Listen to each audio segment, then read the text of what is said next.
more than like a gigabyte of space. That'd be great. Okay, it's recording. I am consenting. Look at that's new. I've not seen this yet. Must be 5.4. Oh, yeah, when you press the continue button, right? That's the Yeah. consent. Yeah. Cool. All right. Well, thank you so much for coming and getting here early. It's so great to see you and have such lively guests today. We're part of District 1 of FIND, which the purpose is to promote unity and cooperation of Filipino students of institutions of higher education. I am one of the co-community chairs of District 1.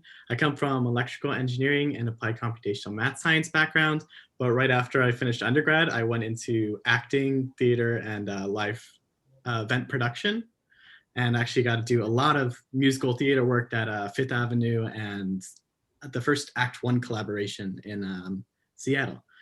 So I have a lot of art background. I'm super excited for like the culmination of both the interviews. And right now I'm studying for a master's in creative writing and literature. Ooh. Nice. Yeah, so I'm Eden. I'm the other co-community chair. I also apologize because my Wi-Fi is really bad. So right now my screen, you guys are all kind of frozen. But yeah, other than that, I'm a sophomore at Wellesley College. I'm studying chemistry on the pre-med track. But this is a collab between Boston Filipinos and D1. So just an introduction to them. They're a community of Filipino professionals, and their goal is to elevate Filipino culture in the greater Boston area by creating and collaborating around Filipino and Asian American content / events and educational programming. So thank you, Trish, for putting us in contact with these panelists. Yay, Trish. Yeah. Yes. So we'll introduce the panelists.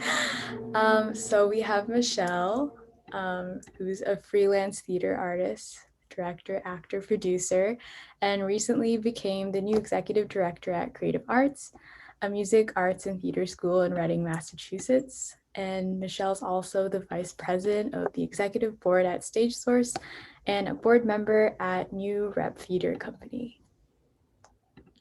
Nice. And and dog in the background?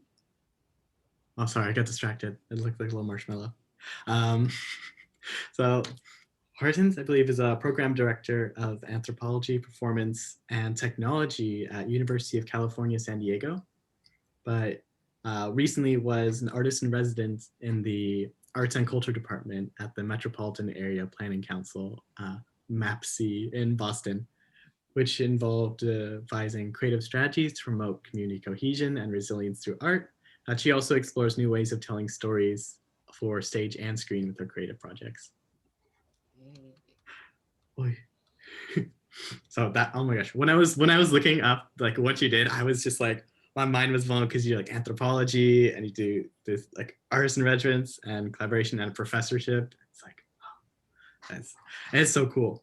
So get started with general questions and then we'll get to specific questions for each of you.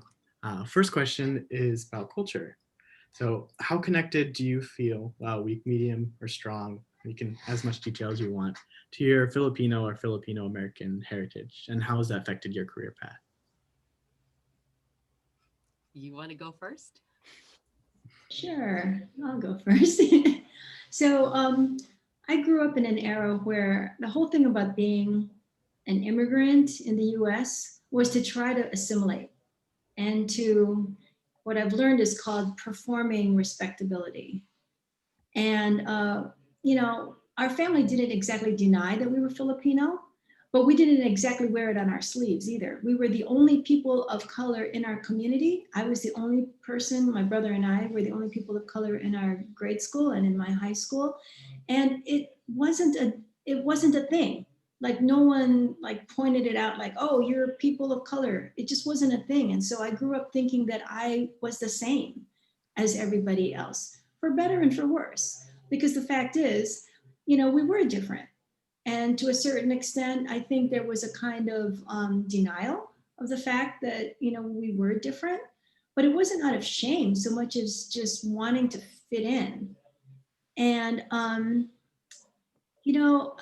I think that it didn't help either that in the summers, my parents continued their job. They had, a medical practice in the Philippines. And so in the summers, we would go back to the Philippines and we would live in Quezon City. And we had an entirely different lifestyle than the one we had in the suburbs of Cleveland. In Cleveland, I had to do the dishes and make my own bed, and I had to trudge around like any old American kid. In the Philippines, like, we lived pretty well. And I used to feel really bad about having to go back to America because, the food was better, the lifestyle was better.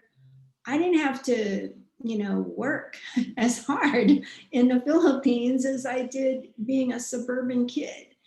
But I do know that when I became, like a teenager, I had probably a lot more liberty, like more autonomy in the States than I ever would have had in the Philippines, I think, back then.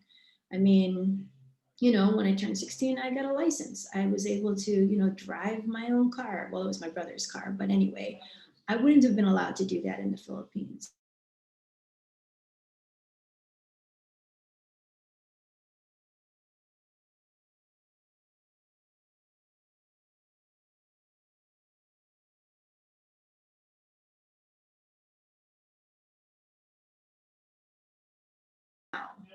And I would say that I'm really starting to appreciate my ethnicity and heritage, in part because I'm starting to learn more about our history.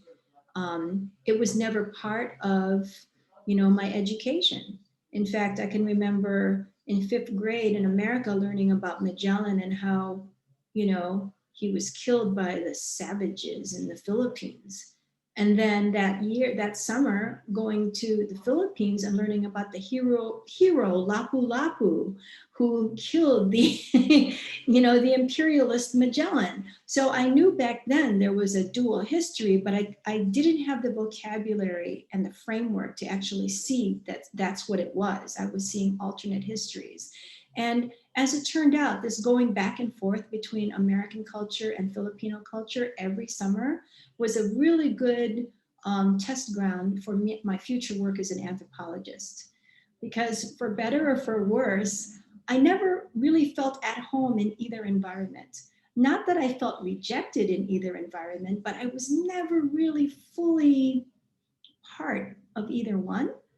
And so, yeah, that's exactly, what an anthropologist does, is like they try to blend in different cultures and different environments, knowing that they never really can, but they really, really give it a good shot.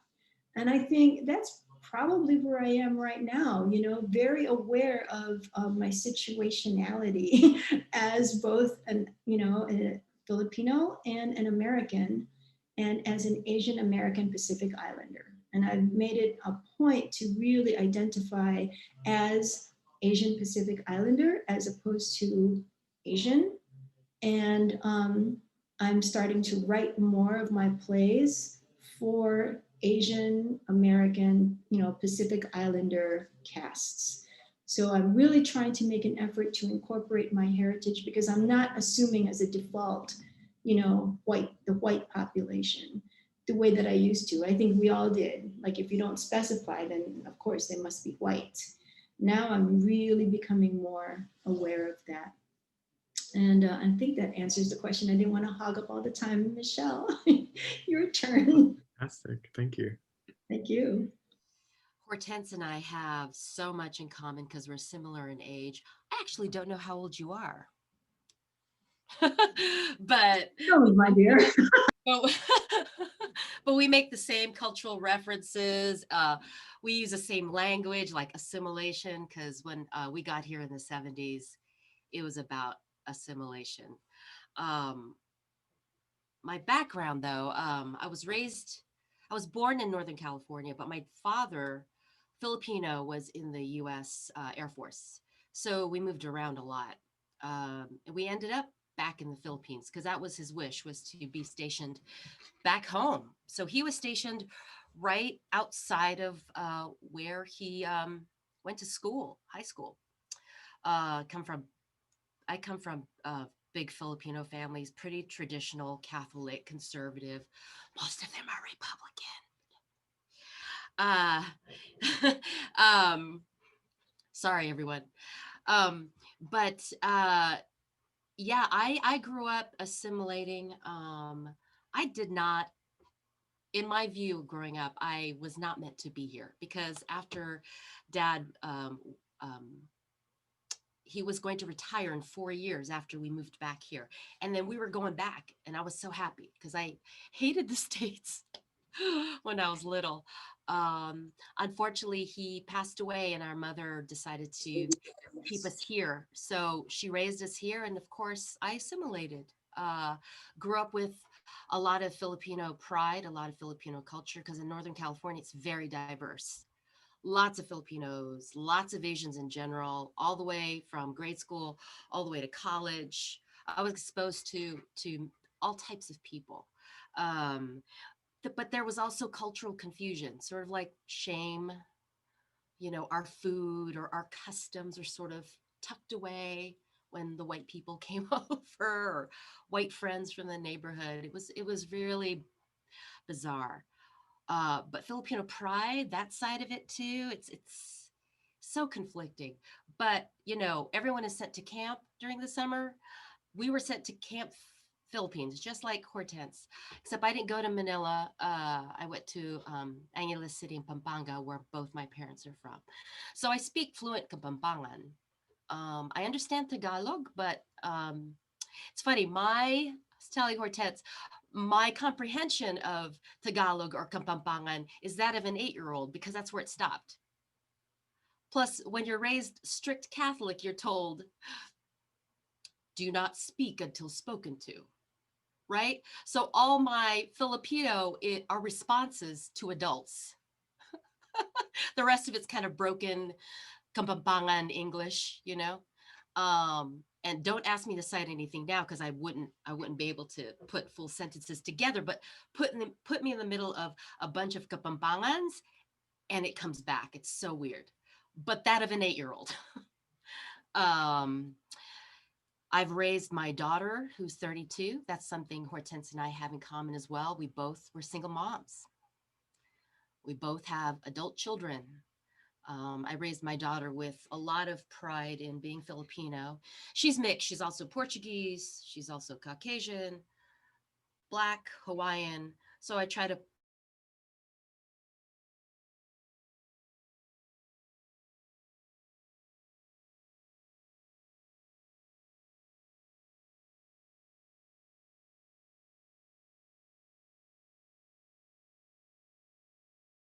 because I still call it home and stay with my family, and then hop some islands, traveled alone, which was not looked on well. And I'm a full grown woman, and still my family's like, you can't do that. Yeah, so that's me. I probably spoke too much too. I don't know. There's so much more to say, but we'll leave it at that.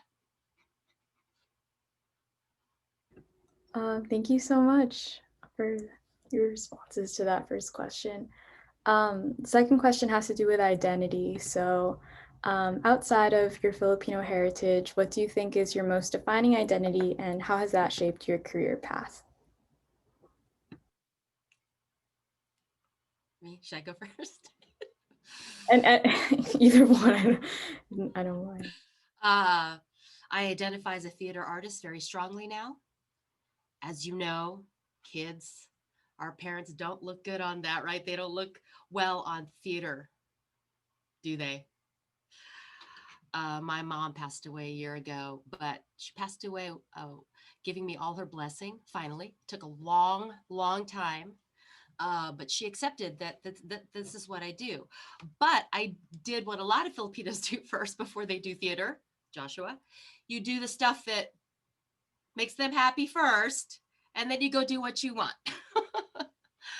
I got to say, moving away from California, living in Boston, 4,000 miles away from my 3 other sisters and my huge family over there, I had more freedom to pursue what I wanted to. So I was a corporate person for a long time and kind of doing theater on the side, raising my daughter by myself, which I don't know how I did that. My poor kid, God bless her, she put up with all of that, um, with my identity issues. But ultimately, I gave up my corporate life. I was really unhappy in the end. And by that time, I had a full career in doing theater. So it was the natural transition. Theater artist. Now you. Well done, Meesh.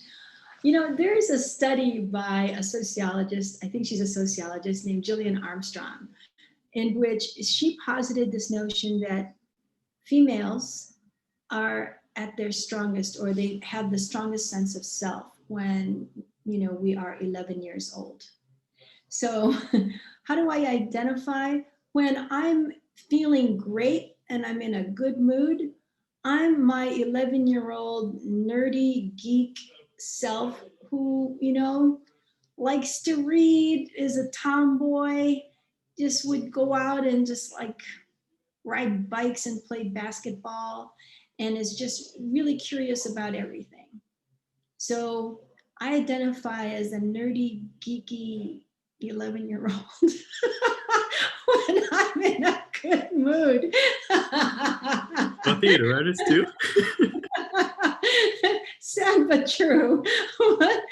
And you know, when you know realities, you know, hits, then I identify as I guess I'm, you know, I'm a Midwesterner. I'm a Midwesterner who is also Filipino. And I have a kind of a Midwest sensibility, I realized, you know, and I don't know, I guess what that means is I associate it with watching, you know, TV shows like Leave It to Beaver, you know, all the suburban kids riding bikes and playing baseball. So I guess that's still the 11-year-old geeky kid.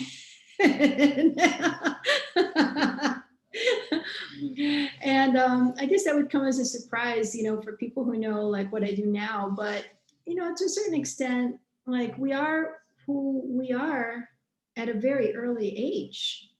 I've seen that just even with my kid, you know, my son had a personality from the get-go that he still to a certain extent has to this day. If he watches this, he'd be like, "Ma," but it's true. and and I think that's a good thing. I think to a certain extent, if we can hang on to that sense of who we are when we're kids, that allows us to be perennially curious and not to be afraid of change. Because I think oftentimes when people get older, change becomes scary. And, you know, I think that's why I like being an anthropologist. It's a card carrying excuse to travel. I love to travel, you know, and I can call it work, but I'm also like having fun along the way. And playwriting is really nothing more than ethnography on stage. I'm telling stories, you know, that I would hear wearing my anthropology hat that then gets kind of transmogrified in the act of playwriting into characters and stories. You know, right now I'm playing with TV writing, which is super exciting, whole different skill set. But again, you know, I'm drawing from stories of people I've met in my fieldwork studies and riding the subway and, you know, just like just being. So I don't know if that answers the question, but I think that's it. That was a fantastic answer to the question. I wasn't expecting that angle, and I really think that the different identities when feeling different ways or in different like frame of mind is a really interesting thing to touch on. Thank you. So I think we're gonna go into specific questions next. So this first one's for Michelle. So you mentioned how you worked in the corporate world for a little bit. So why did you decide to switch to arts full time? And what was that transition like for you? Elaborate. That first part of the question. Yeah, I think. I'm sorry. No, I got it. Because I read them ahead of time. So. Okay, good. um, so it was the right thing to do at the time that it happened. I had been working for Bank of America for a very long time, project management and then web communications, and I was getting very uninspired. I felt dull. Because I had continued to have a theater life outside of that. So I was basically having two careers at the same time. Um, so it started to affect my work. I was not doing well at the end there. And I always pride myself on doing really well. I was always successful in my corporate life and in my relationships. And though that last year was tough, I had a hard time hanging on, and it just became very clear that I needed to go. So I went to my supervisor and said, I'm really unhappy. I'm not serving this team well. Time to go. I thought I'd be gone maybe a month and then I'd be fine. Maybe find another role on another team. That did not happen. And then I thought, well, I'll just do this theater thing because I do have some gigs that lined up that were paying. And then it just turned into 6 months, and then turned into a year. Then it turned, and here we are. So, and then I had a lot of theater jobs back to back on top of each other, 5 at the same time at one time. It was a lot. I was thriving, and then COVID hit, and all those jobs went away. And then the theater, music, and art school that is right up the street was looking for an executive director. Which was perfect because all my corporate stuff, 25 years of corporate stuff, totally fit that as well as my theater stuff. So in the middle of COVID, I got this arts administrative role, which is, I don't know how that happened, but there you go. So I'd say work hard, work hard and dream big. It can happen. It really can. It really can. Right, Hortense? Man. I'm just going to laugh there, okay? Oh my God, that's awesome. Well, it works for you, Meesh. Clearly, whatever you've done, it works. So I think I've forgotten the question. What was my question? We had different questions for this, right?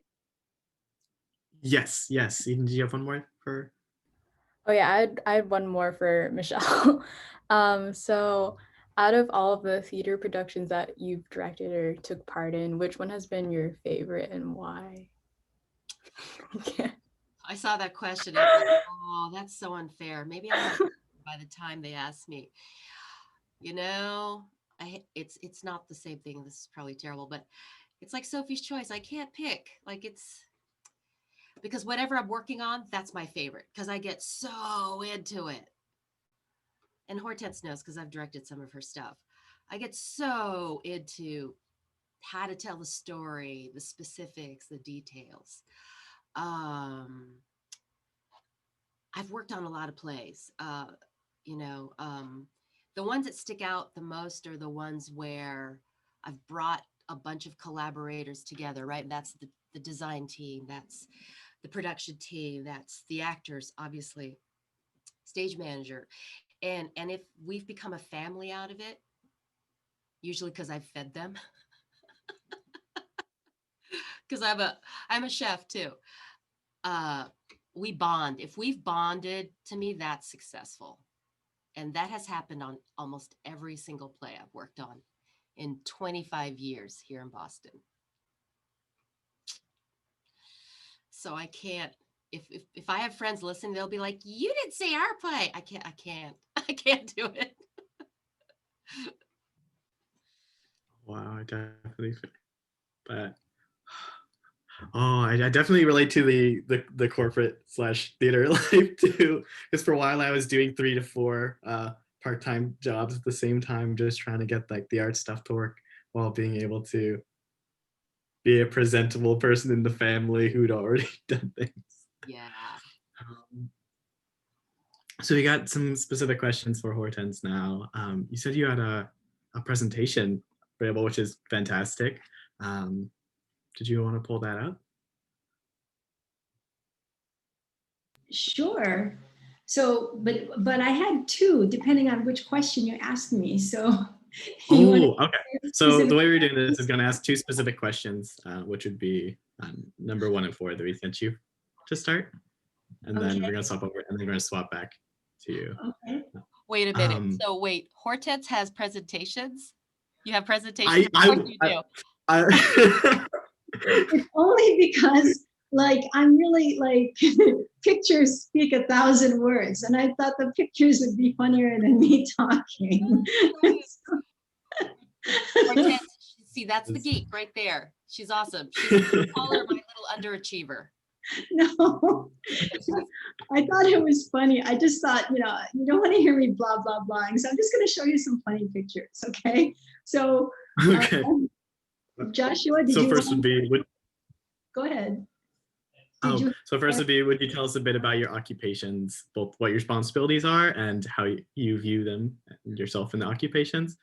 I want to preface this with saying, Funny you should I would ask. preface this with saying that like when I was looking at your profile, I was like, this is phenomenal, because the way that I grew up, I was homeschooled for all the way from preschool until college. So the way that I learned about people was basically as an anthropologist. I read stories and sociology and psychology books.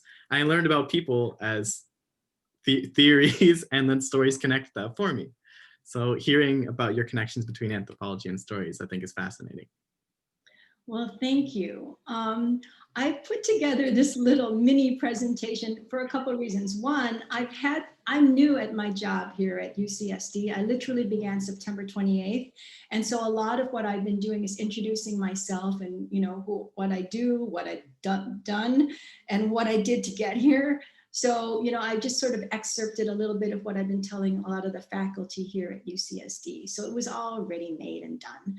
But also I thought, I'll throw in a little bit of a curve for Filipino young people, because I think that to a certain extent, we all, the whole utang na loob, do you all know what that means, utang na loob?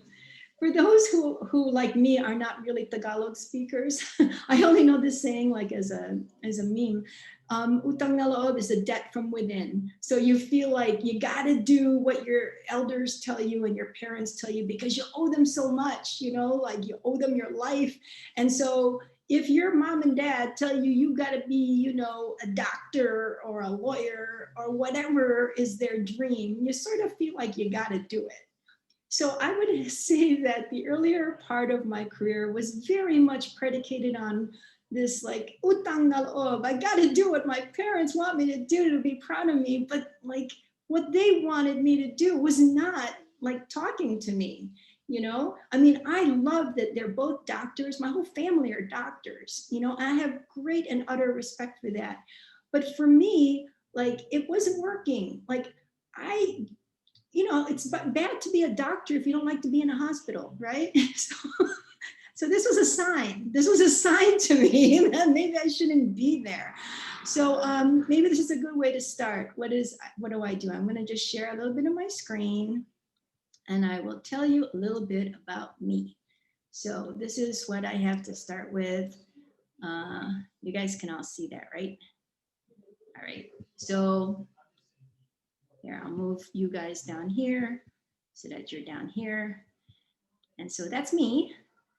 And so I'll talk quickly about past work, present engagement, and future endeavors. And I will not make this long, really. It's 3:37. I'll try to do it in 5 minutes. So this is like, in a nutshell, my background is in neuroscience, anthropology, and playwriting.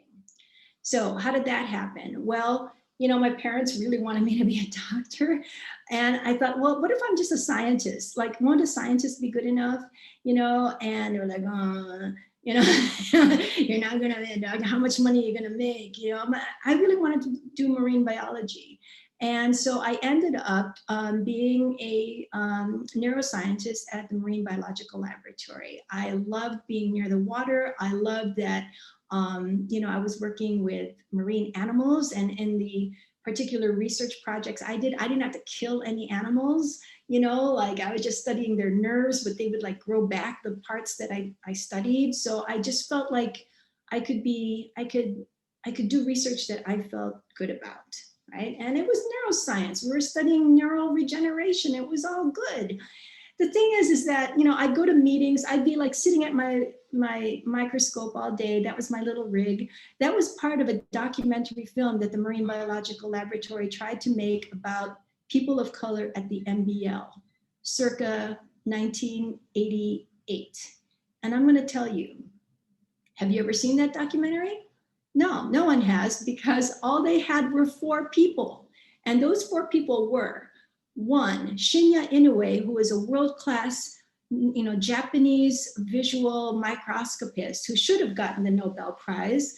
But, he was a contender for many years. There was him. There was me, who was a postdoc at the time, doing neuroscience there. And then there were 2 Filipinos, a husband and wife team that were working as technicians in another lab. It was just the 4 of us. That was it. And they couldn't do a documentary on just the 4 of us, but I thought it was really funny that 3 out of the 4 of us were Filipino. So anyway, I started thinking, like, I was doing all this research, but I started taking up drumming because I could. We were on the Cape and I had a drum, and I started taking drum lessons. And then as a present, I was given a gift to go to Africa. I actually ended up like being invited to be part of a percussion group, and we would drum on Martha's Vineyard, and I would get paid, and then I'd go back and I'd be doing my little research experiments. But I loved the drumming. And so I got this present to go to Ghana right there. And I was going to study with some master drummers.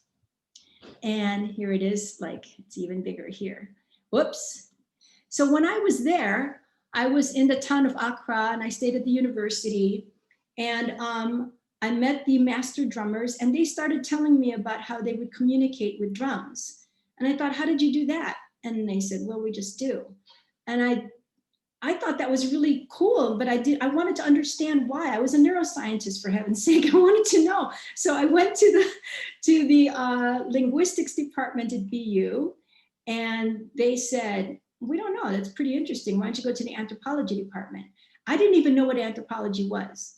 Like the stores weren't even around, okay? They didn't have those stores named anthropology, but they said, go to the anthropology department. And it turns out there was a guy there who was a cognitive neuroscientist. And because I was a neuroscientist and he was too, and I was interested in drum communication, he said, apply to the program. This is a great project. And so I did. And I thought, okay, they're gonna give me a presidential scholar. I don't have to pay for it. I get to go to Africa, and I get to travel back and forth and study drum communication. Excellent. Like, I'm in. And that's how I got into anthropology. I wanted to study drum communication. I wanted to travel to Africa. I was sick of looking into a microscope and not meeting people. And so that was my first foray.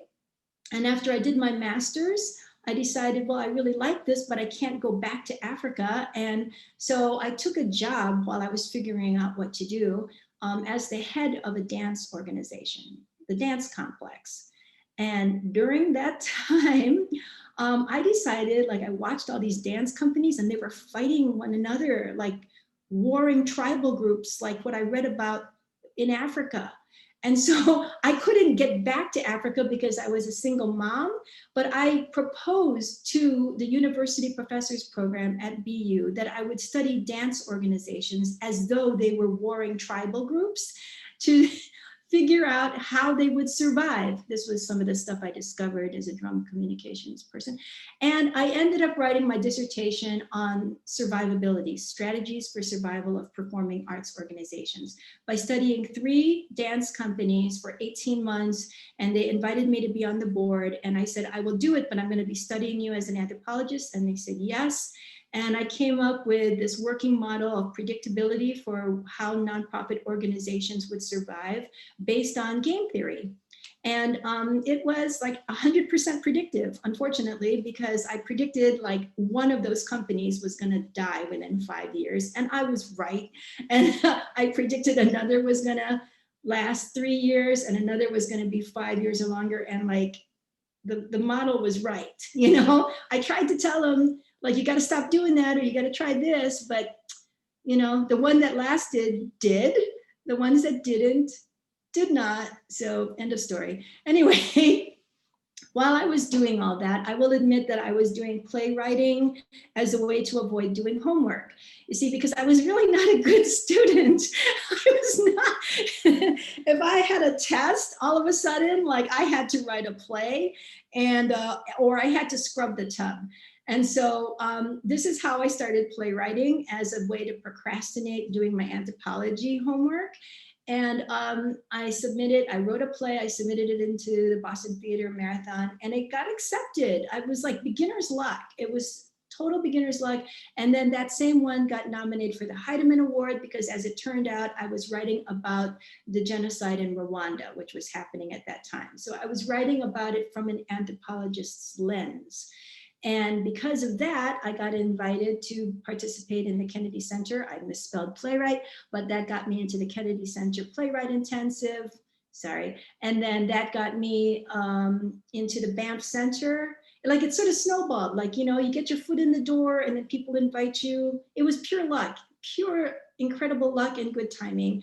And that because of that, I got invited to the International Performance Festival that was in Milan.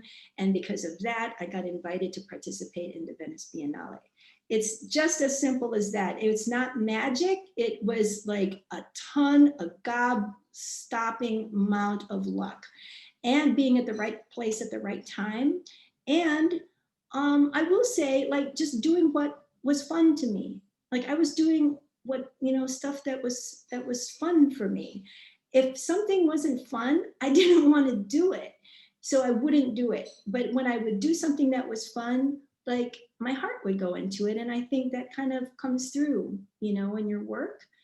And so, so then I was invited to be part of the Dramatists Guild regional representatives, and that got me introduced to people in the playwriting field. And I wrote my first screenplay while I was like not writing my dissertation. So I wrote my first screenplay. I submitted it for a grant for funding. Like, it actually wasn't a full screenplay. It was a sample of a screenplay. I wrote it to get funding when I was still in grad school.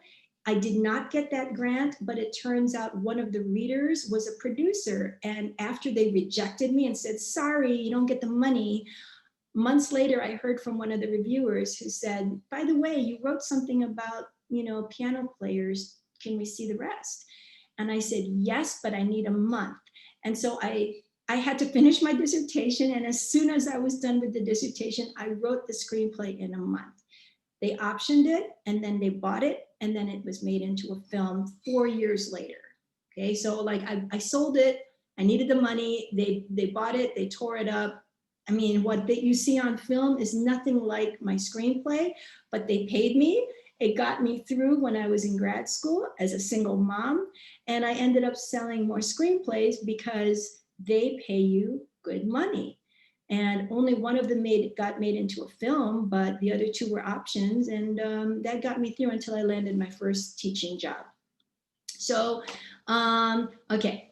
So yeah, the film led to me doing a little bit more with screenwriting. It was really more documentary film that I felt more comfortable with, because I was using filmmaking and ethnography from anthropology. So it's a lot easier now for me to be writing, to be like making documentary film.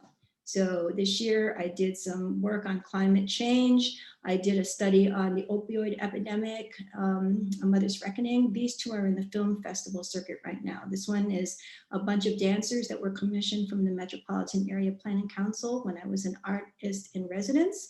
And it was made into a feature-length film this year because it was gonna be a performance, but COVID. And so I said, hey, let's like mash all of your, iPhone movies together and let's make a documentary. And so I edited it and now it's in the film circuit and it's doing really well. So that's that. That's what I've done. And then, oh yeah. So remember I was at the Marine Biological Laboratory. Well, it turns out this film won in the Woods Hole Film Festival, but they didn't know that it was me and that I was, like part of Woods Hole. And I submitted another screenplay that won. And so then they invited me to be on their board. And as it turns out, the MBL and Woods Hole Oceanographic are trying to fashion the Woods Hole Film Festival into a science-based film festival. So now I'm part of that initiative. And my background as a scientist and as a screenwriter have helped me be part of that. I'm really excited. Have I talked too much? Should I stop? I think we should leave a little bit of time for some open floor questions because I'm sure everyone's like dying to ask so many different things. There's so many fantastic. Well, I'll gallop through the movement arts quickly and then I'll be done because I say this in part because I wanted to impress upon all of you that everything like adds up to something. Don't think you're ever doing something and it's a waste of time because it all gets used in some way, somehow, if you really love it. So I did movement art. I got commissioned to do a site-specific piece by the Institute of Contemporary Art, Brand of the Free, Claude and the Brave. It was on graffiti art and that was up. It's still online, but a lot of that graffiti art has been painted over because it was illegal. But that led me to experimentation with new media to do performance using like QR codes and iPods and walking tours. And so I got connected with the Nuit Blanche people, and they have indulged my experimentation in performance and technology. So through these like installation movement work pieces that I did over the last, well, this was in 2014, Shadowproof House. I did another piece called The Glass Heart Solos, and I did one called Crafting High Art. These are all explorations in movement and using new technologies. In part because, for instance, people, you perform, but they cut off the sound at 11 p.m. It's a 12-hour durational festival. So I would perform for 12 hours, but there would be no sound after a certain amount of time. So then I would use video projection and QR codes and my website and just like mash these things together so that audiences could like experience it in real time. And it turns out, like this was all before the pandemic and Zoom, but all these skills that I was using have come in really handy during the pandemic, which got me my current job as head of the Anthropology, Performance, and Technology program. So I'll stop there. That's a lot, but it's just a way of letting you all know this stuff all kind of like weaves together in some crazy way, and it certainly wasn't planned. But if you follow your heart and you're kind to people and you just kind of keep yourself open and optimistic, stuff happens for you. And that's all.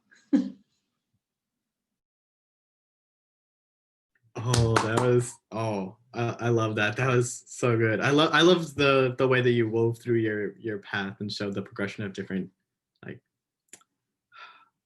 oh my gosh, I'm sorry, I'm just a little Thank you. I will confess to you, each step along the way, my parents would be like, why? What have we done? How much money do you make as an anthropologist? How much money did you make as a screenwriter? How much money? But like now that's the source of comedy for me. And now my parents are, they're very proud. They ask me like, what are you doing now? So like they come around. They do come around. Cool. I think this is a good time for open floor questions. I'm sure there's some people who would love to inquire some things with their own personal interests. So if anyone wants to put it in the chat, or they can unmute and ask a question themselves if they'd like.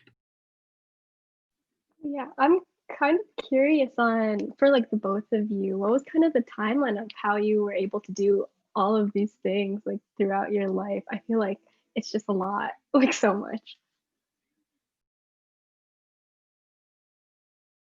You first, Meesh. I have a quick answer.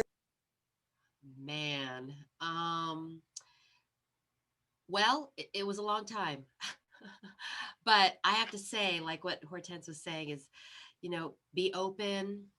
I tried to stay open as much as possible. There was a lot of hardship being a single parent here in Boston. I refused to go home and get help and go live with my parents again. I just saw so much shame in that, like failure, and those first 3-4 years here in Boston alone, man, it was a struggle. I can't even tell you.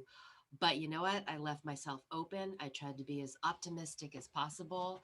Was I successful at that all the time? No. Because man, sometimes life just deals you a really sorry, can't cuss, huh? I'm terrible. I've been really good. I haven't said the F word once, have I, Hortense? Um, it was really hard, but I left myself open. Uh, my mom always said, kill with kindness. She's absolutely freaking right. It opened so many doors for me.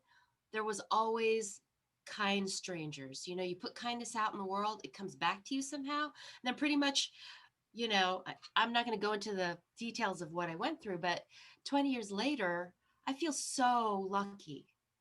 Like I can complain a lot, but I know that I have nothing to complain about. Really, I feel very fortunate. Took a long time, but I was having fun for the most part while doing it. And all of a sudden I'm here. So it goes by like that. Time goes by like that. Guys, really savor the moment you're in. Every single one. I think, the thing that you have to remember here is that Meesh and I are not spring chickens, okay? This happened over time. And there were a lot of times that I would ask myself, like, what am I doing? Because it was hard. I mean, right now we're living at a time where now people do want to hear about, the stories of people of color, and where like people are embracing, difference and intersectionality and all those things. But back then, oh no, like there were long periods of time where like I was writing plays by playwright, like in the style of playwrights that I admired, because I didn't read any other types. Like they were white British males. I was trying to write like Tom Stoppard, and those guys. And it's probably not a coincidence that once I started tapping into my own voice and my own stories, which have very much to do with my Filipino American experience, that's when, people started voicing interest in my work. Now, that being said, I'm also really aware of performing ethnicity as well. I mean, there's a very fine line there with like embracing your culture and wanting to like give voice to it, but also like writing it for the sake of it, that feels like I just have to be really aware that I'm using that history, for the right reasons. So I know Meesh and I have talked about this quite a bit, actually. Hortense, you have to tell them how we met. It's really funny. No, you tell. All right. So we're probably the only two Filipinos in Boston theater in 1990. I don't know. What was it? 97 or something like that. Not a lot of us around, honestly, unless you go to the hospital or university, then that's where we're at. I'm always looking for Filipinos, always. Anyway, a mutual friend says, oh, you got to meet Hortense. You're both Filipino, you should know each other. And I was like, oh, brother. But I was excited because I was like, another Filipino at theater, holy crap.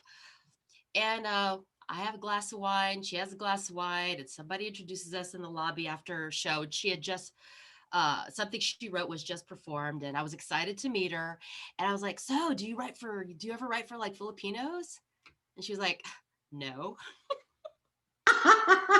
Like, I write for human beings. And I was like,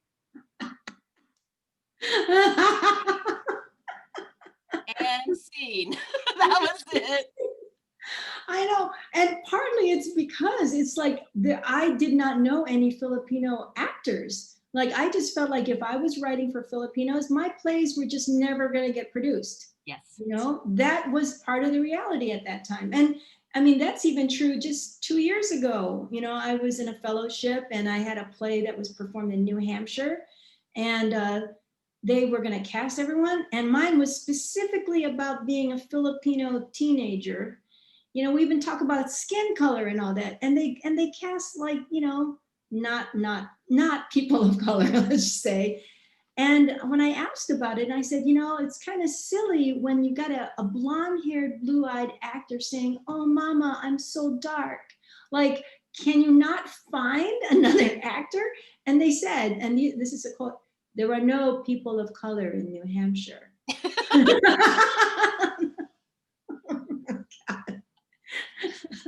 Those are true stories, one of many that she and I have heard over the years, even the last year, you know. But I got to play a Filipino character for the first time just 2 years ago because Hortense wrote it. So Oh, mine. Okay. I've played a Latina. I've played Mrs. Wong, Mrs. Gomez, you know.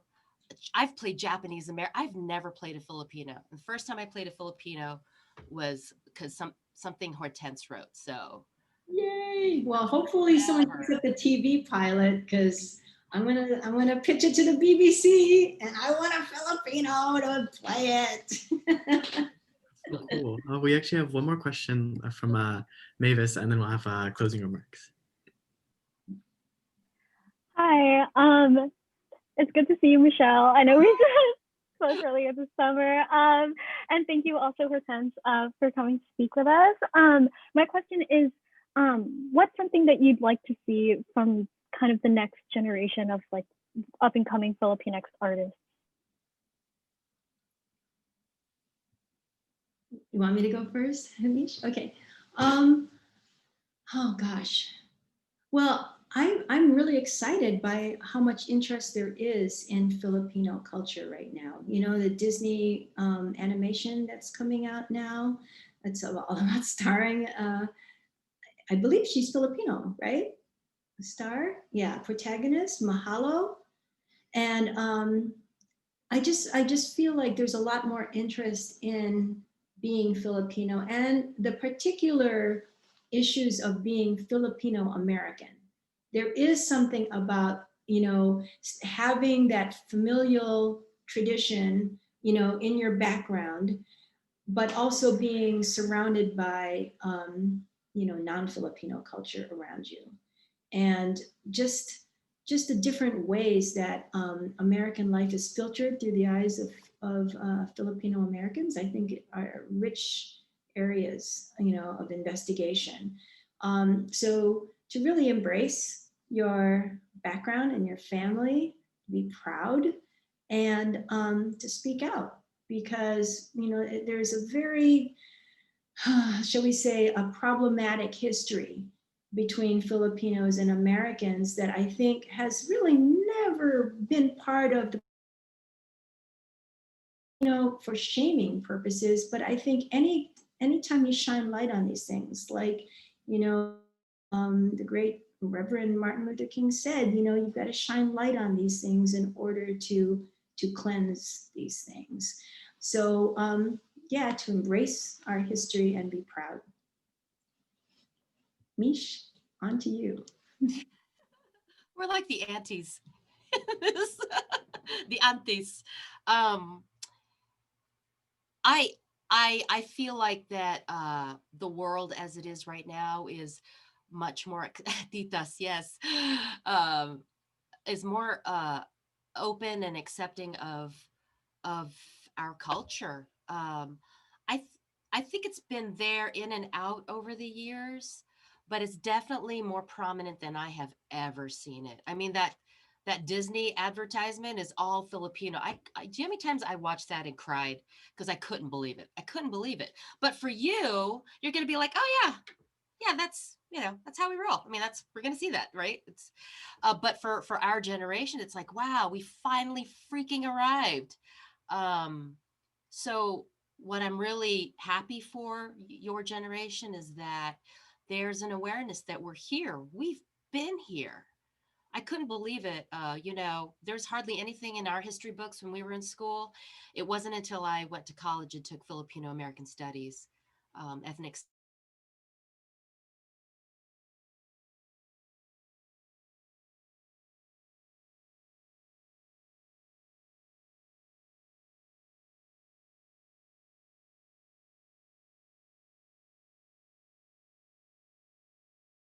1920 something in Stockton, California. I saw a photograph. I couldn't believe it because where I'm from in Northern California, everybody's like, you know, but places like Boston, there's not a lot of us here. Only in the universities and hospitals, but out in everyday life here, I think I'm seeing more.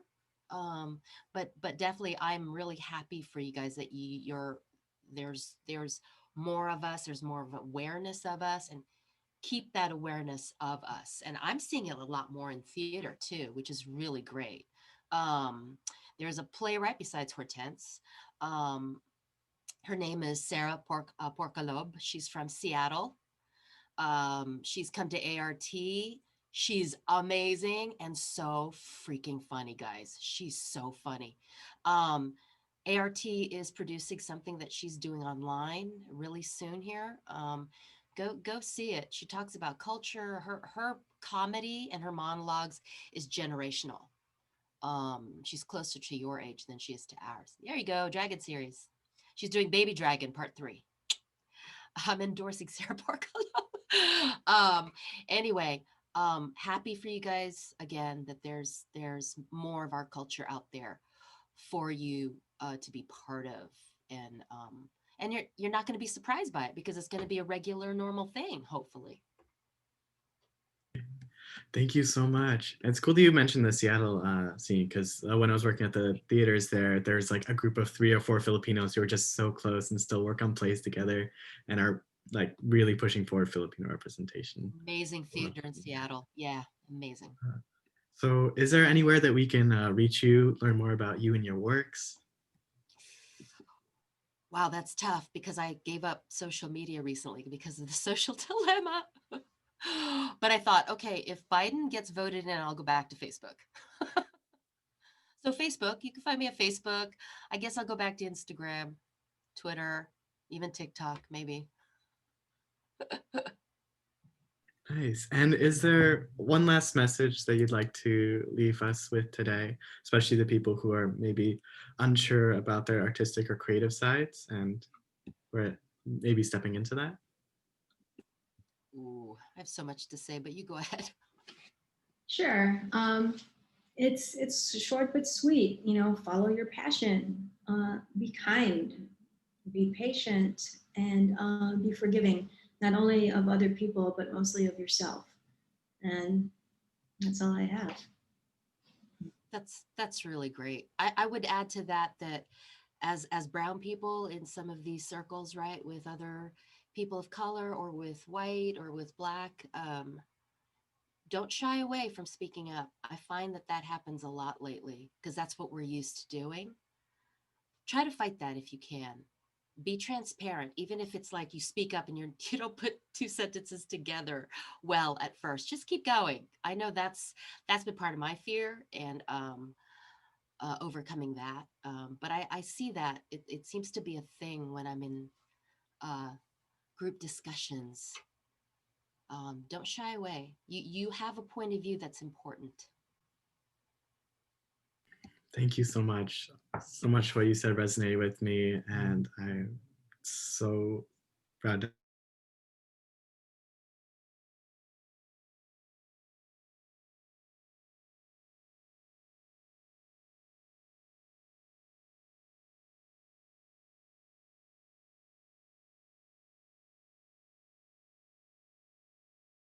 Me. Good idea. If anyone ends up in San Diego, let me